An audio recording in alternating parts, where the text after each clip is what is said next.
Good morning. I hope this is finding you all well in the group and that you're looking forward to the run into Christmas. I wanted to pop in today and go live with a little bit of information about protein. It's something I talk about with my coaching clients quite a lot, making sure that they've got enough protein in their diet and the importance of it. And I just thought I would share today the role that protein plays for those of us that are over 40, 50s and 60s and beyond, and why it's so important. So hopefully it'll be a short yet informative presentation about that for you. So let's begin.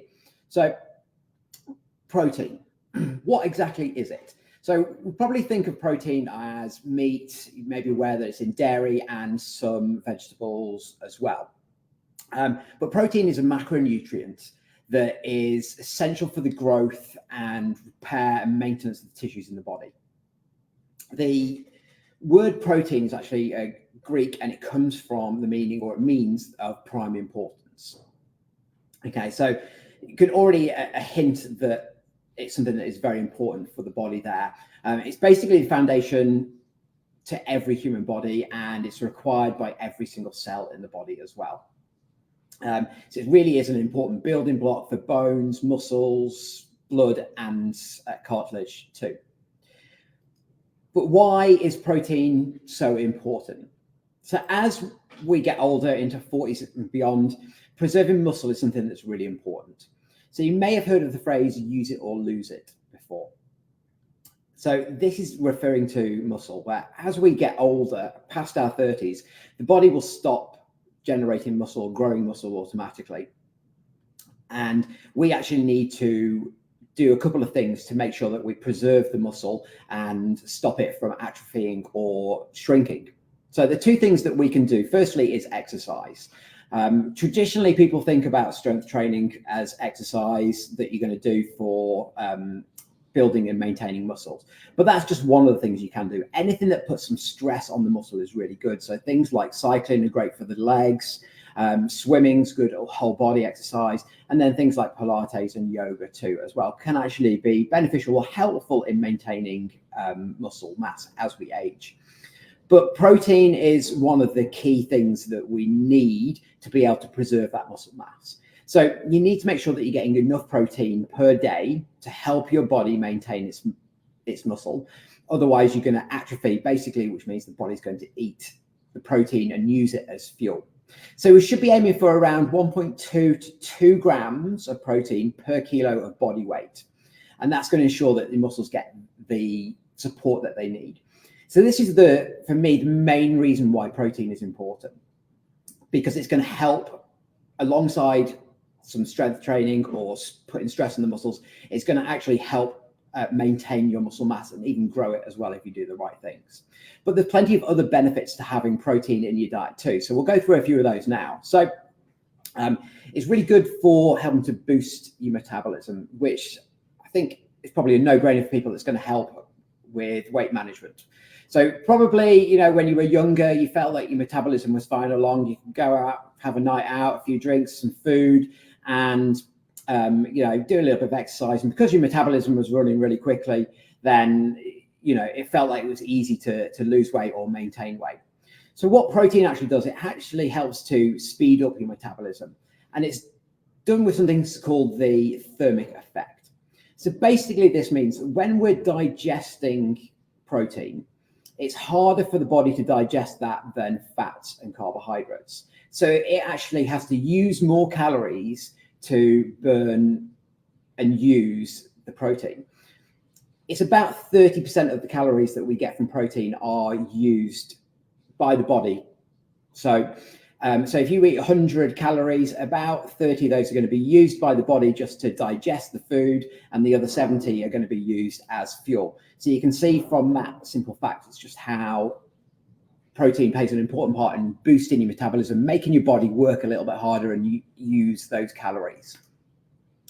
It's also really good for strong bones. As we age, the things like osteoporosis that can become a concern, and protein, again, going back to the prime importance, the collagen that we find is vital for bone structure and ensuring they stay strong and healthy. Vitamin C or calcium rather than vitamin C actually plays an important part in this as well. So just make sure that as well as protein, you've got a diet that's rich in calcium too, and that'll be really good for the bone health.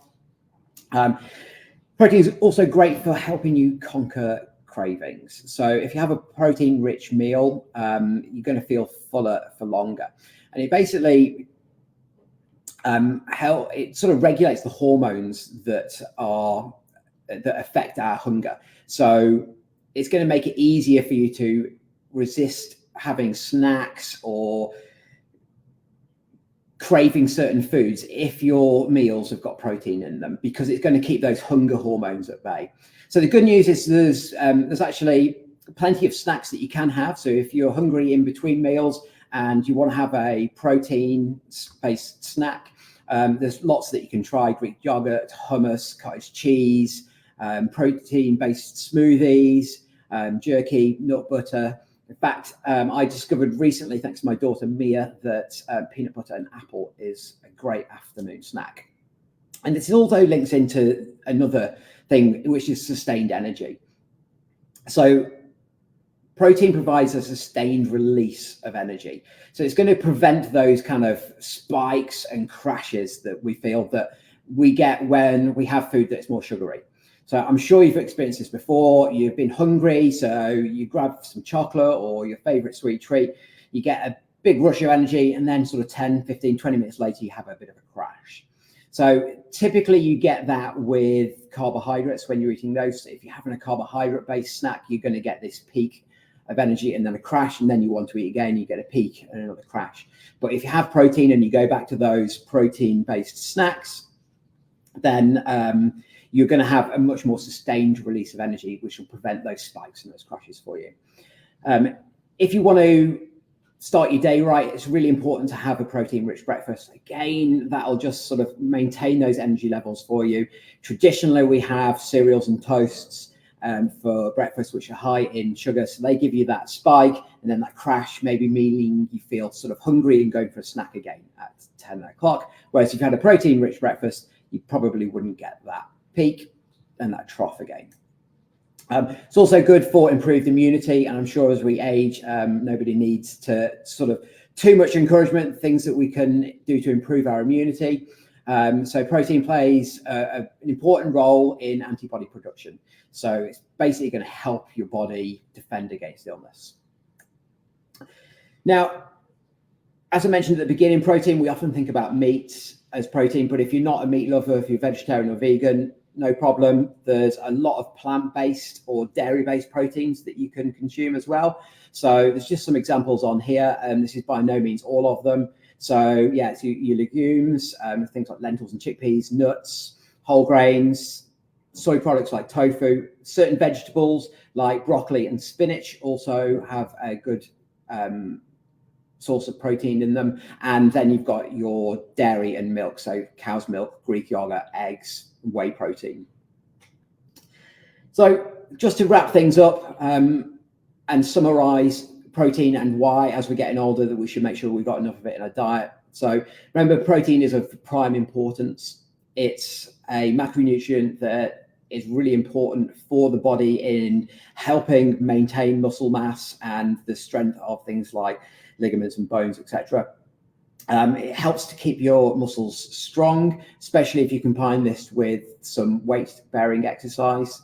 It helps to boost the metabolism, and we all know that seems to be slowing down as we age. It's good for bones and also immunity, and it can help with cravings and sustained energy. So there's a quick summary of protein for you and why you should make sure as we age that we've got enough of it in our diet. If you've got any questions, feel free to drop them in the group. And I will put some protein-based recipes and snack ideas below this for you, in particular for breakfast, because I find that's probably one of the harder meals to make sure that you've got enough protein in. Take care and speak to you all soon. Bye.